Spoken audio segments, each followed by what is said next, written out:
Hello बच्चों, let's read the question. The question is why is a potentiometer named as potentiometer? Potentiometer का नाम potentiometer क्यों पड़ा है, ये हमें बताना है।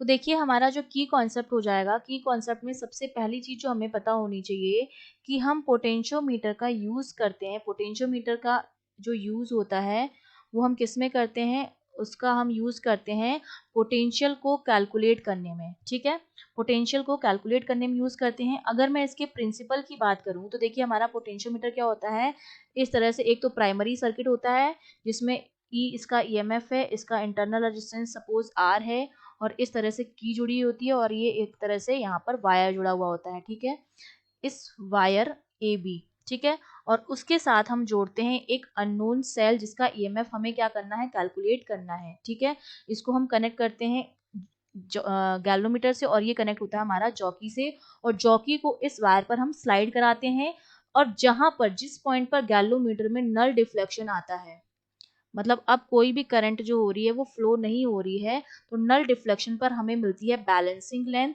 और इस बैलेंसिंग लेंथ का मतलब होता है कि इस लेंथ का जो पोटेंशियल ड्रॉप है, इसके अक्रॉस जो पोटेंशियल ड्रॉप है, अगर यहाँ पर बैलेंसिंग लेंथ आई है सपोज ये L1 है तो ये बची हुई हो जाएगी 100 माइनस L1, क्योंकि जो टोटल लेंथ होती है वो 100 सेंटीमीटर होती है।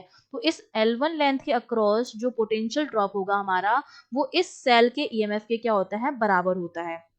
तो ये तो, अब अगर इसके मैं प्रिंसिपल की बात करूं तो इसका प्रिंसिपल ये कहता है कि जो हमारा पोटेंशियल ड्रॉप होता है across a segment of wire, across a segment of wire, इस वायर के किसी भी एक सेगमेंट के अक्रॉस ऑफ वायर वो जो होता है वो उसकी बैलेंसिंग लेंथ के क्या होता है, प्रोपोर्शनल होता है। अगर इसमें कोई भी कांस्टेंट करंट फ्लो हो रही है, यूनिफॉर्म क्रॉस सेक्शन, ये जो वायर होता है उसका क्रॉस सेक्शन एरिया जो होता है हमारा, क्रॉस सेक्शन एरिया वो हमारा क्या होता है, यूनिफॉर्म होता है। मतलब एरिया जो होता है हर जगह ए वो क्या होता है, सेम होता है, और इसमें जो करंट फ्लो होती है वो भी एक कांस्टेंट करंट फ्लो होती है।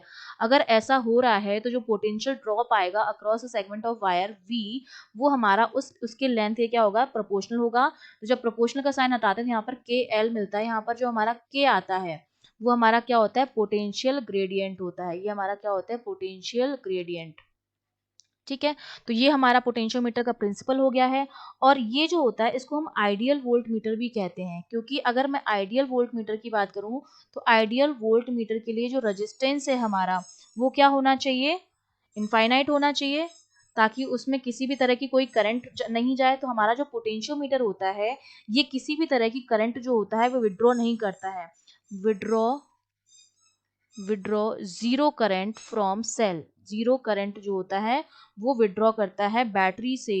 तो इसलिए ये आइडियल वोल्ट मीटर की तरह काम करता है। क्योंकि अगर वोल्ट मीटर जैसे अगर हम बताएं तो वोल्ट मीटर का जो वोल्टेज आता है वो आता है ई माइनस इस जो ईएमएफ बैटरी लगी होती है उसके इंटरनल रेजिस्टेंस में भी कुछ करंट जाती है। तो हमारा ये जो वी आता है, वोल्ट मीटर की रीडिंग आती है V equals to E minus I R आती है। पोटेंशियोमीटर के केस में ये आई जो हो जाती है वो क्या हो जाती है, जीरो हो जाती है। तो जो V आता है वो E के बराबर आता है, मतलब आइडियल वोल्ट मीटर की तरह बिहेव करता है। जो एक्चुअल ईएमएफ होता है वो ही ये कैलकुलेट करता है। और इसका नाम पोटेंशियोमीटर क्यों पड़ा है, क्योंकि इससे हम मेजर करते हैं किसी भी बैटरी का या सेल का इलेक्ट्रिक पोटेंशियल, या फिर हम कह सकते हैं पोटेंशियल डिफरेंस। ठीक है, इसलिए इसका नाम है पोटेंशियोमीटर। तो ये हमारा आंसर हो गया। I hope you understood well, all the best.